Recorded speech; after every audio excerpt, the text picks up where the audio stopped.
What's up, everyone? Back here with another episode. This is Peter Exeter. Today I'm doing Beyonce, and I got my Beatles shirt on because I think it's appropriate. I think folks might disagree, but certainly Gen Z and millennials won't. But I think when it's all said and done, she's in that neighborhood as far as greatness. She's in the top five, top 10 of all time, and she's probably already there. I mean, she's been at it for 20 plus years, so she's not new, and her record speaks for itself. It's interesting because I remember a Facebook friend on Facebook, just a random post maybe in the last year, and she is also Gen X, and she said, Madonna's good, but she's not as good as Whitney Houston. And I rarely fight people on social media because it's a waste of time. I didn't even pick this fight in the last episode with the Weeknd. I talk about the Prince boomer and Gen Xers going after the Weeknd for his halftime show, and I did one post and realized, hey, Prince is. I said, the Weeknd isn't trying to be Prince, and they were like, yeah, we know he's basically Prince light and yada yada yada. So I'm not one to fight on social media. But my response, or what I thought in my head, my response would have been, Beyonce's Whitney Houston plus Oprah. And for folks who are too young to remember Oprah back in the 90s and the 2000s when she had her show, I mean, Oprah was huge. She had particularly boomers, women boomers, across racial groups following her. But two things. I mean, we know about, or a couple things. I say more than two, but we know about,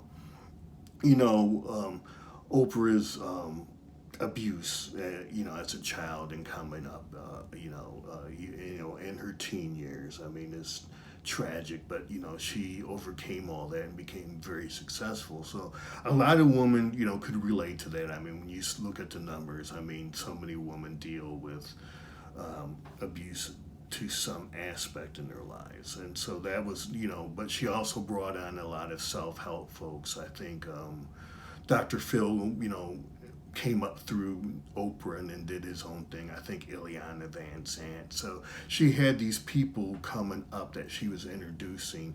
And the other big thing is Oprah had her I believe it was Book of the Month. And, when I got out of my first job out of college, was working at Barnes and Noble. So whenever they had Oprah's new book of the month, I believe it was Book of the Month. I mean, we had a special, table and everything. We focused on that because we knew it was going to sell. And so Oprah really went beyond just, she connected with her fans on a deeper level and became sort of a mentor.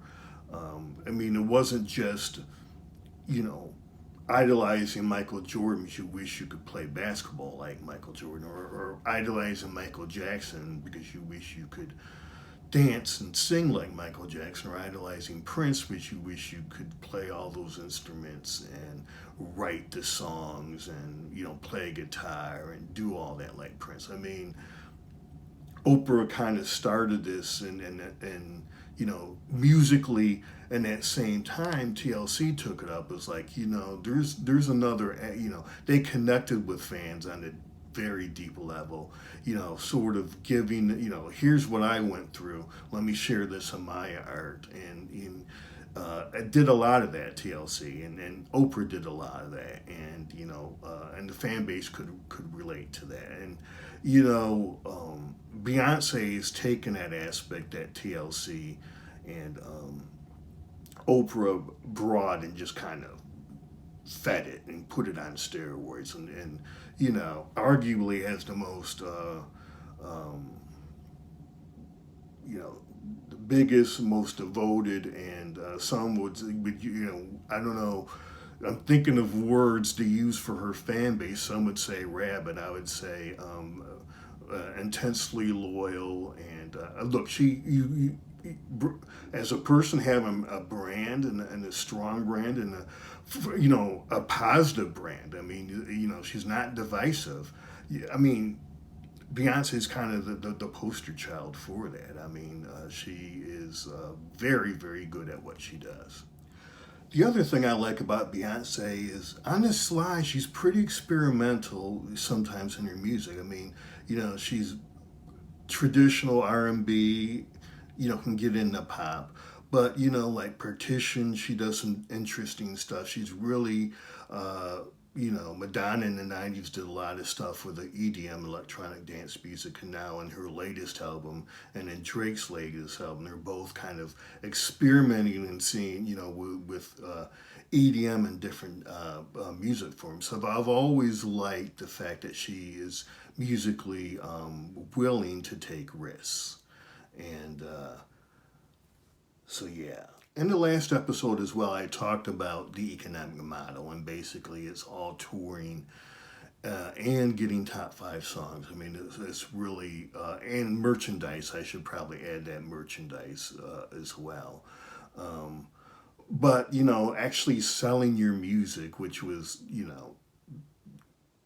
how folks in the 70s and 80s and 90s made their, that's gone. And that's a huge piece of the puzzle. But, when I get, branch out and looking at music and looking at the history and just some of the general trends, and start moving away from purely, musicians and branding, I'll look at other ways that musicians are making money. And Beyonce is one of the best at that. I mean, she's valued at Forbes has her at between 430 to 500 billion dollars as her total worth, and that's on par with Paul McCartney and Mick Jagger. I mean, the economic juggernauts of the pre Napster music economy.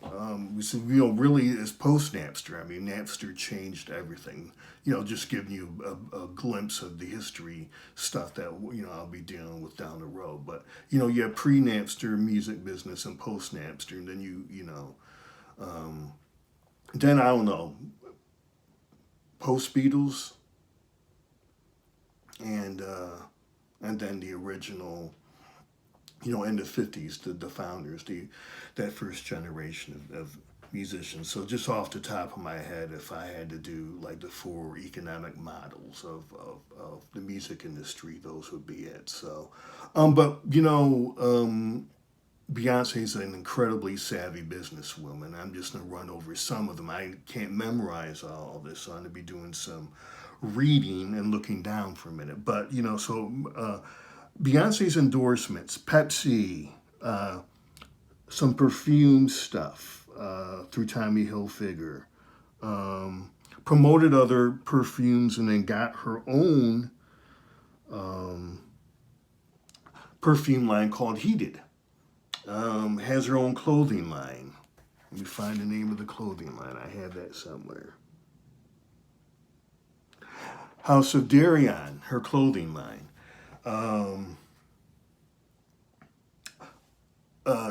So she also has a partnership with Peloton, the fitness company. Co-owner of Tidal.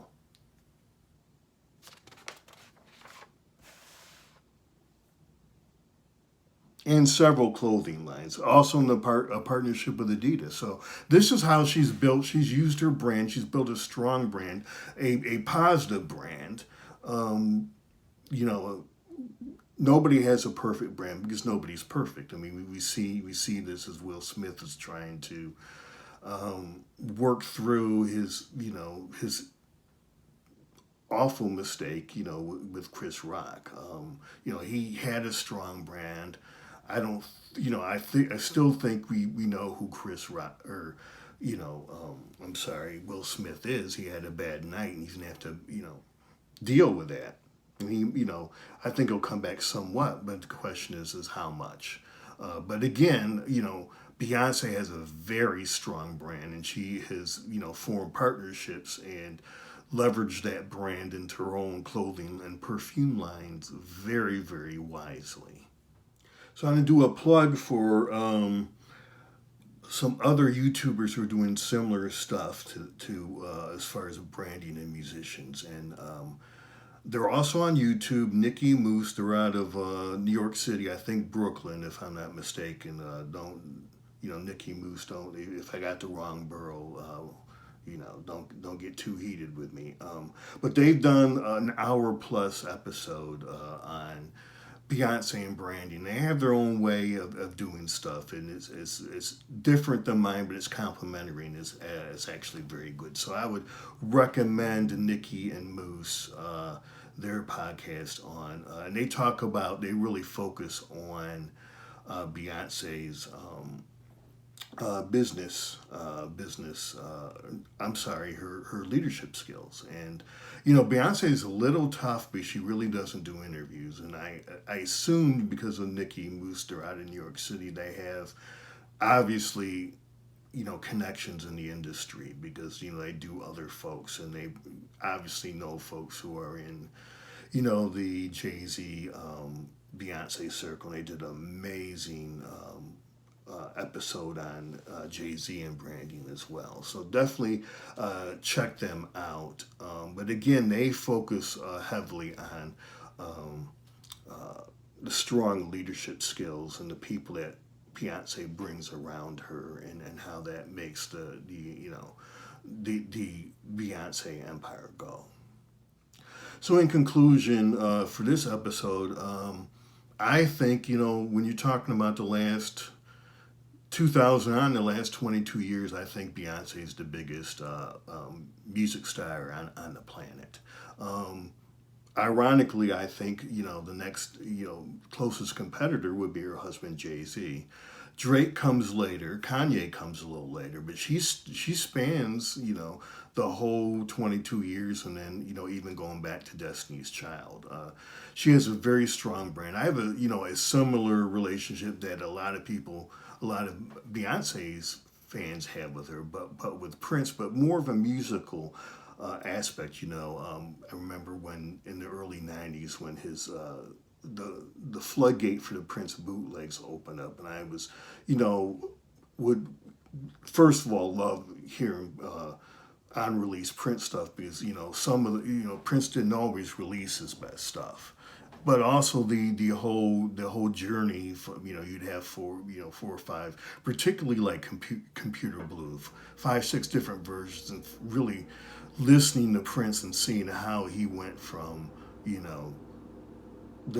this complicated long version to the final version, and in the expanded Purple Rain, of course, the hallway version of Computer Blue was released, and people are like, wow, that's freaking amazing. Well, Prince had about 6 or 7 other ones of that, and what was really interesting is getting from the hallway version to the version he finally released. So that's kind of, in some ways, I have that relationship with Prince, and I know there are Prince fans who have a similar relationship where they follow Prince's career decisions and how he deals with adversity and the bigger picture, and kind of use that as how do I deal with those stuff, and of course that's a lot of the Beyonce fan base, they follow not just the music, but the decisions that she makes, and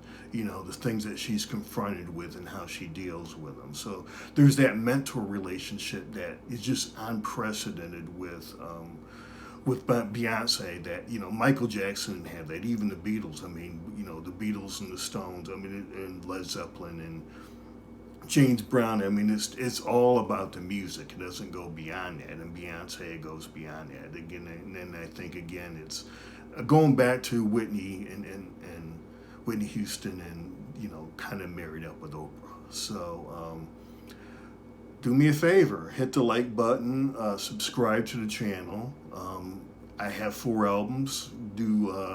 I consider myself, my love of, first love of music is funk, but I do some rap, I do some ballads, I do some sprinkle in some rock, and we'll use the guitar. It's not used as much today as in the past.